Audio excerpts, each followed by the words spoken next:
بسم اللہ الرحمن الرحیم۔ السلام علیکم۔ آج میں آپ کو چچا جان کے نام دعوت کے شکریہ کا خط لکھنا سکھاؤں گی۔ حیدرآباد، 16 اپریل۔ پیارے چچا جان، سلام۔ امید ہے آپ سب خیریت سے ہوں گے۔ آپ کا خط ملا، پڑھ کر بے حد خوشی ہوئی، اور خاص طور پر یہ پڑھ کر تو اور بھی مسرت ہوئی کہ آپ نے ہمیں گرمیوں کی چھٹیوں میں کوئٹہ آنے کی دعوت دی ہے، جس کے لیے ہم سب آپ کی شکر گزار ہیں۔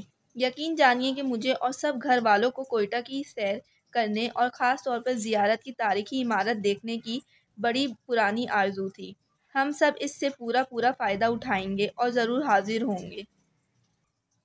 ویسے چھٹیوں سے کچھ پہلے میں آپ کو آنے کی تاریخ سے بھی مطلع کروں گا، لیکن جون کا پہلا ہفتہ ہی ہوگا، اور ان دنوں کوئٹہ کا موسم بھی خاصا خوشگوار ہوگا، اس لیے کوئٹہ کی سیر کا صحیح لطف اٹھائیں گے۔ ایک بار پھر آپ کی اس دعوت کے لیے ہم اہل خانہ بہت ممنون ہیں۔ چچی جان کو سلام اور سب چھوٹوں کو پیار و دعائیں۔ والسلام، آپ کا بھتیجا ارسلان۔ جزاک اللہ۔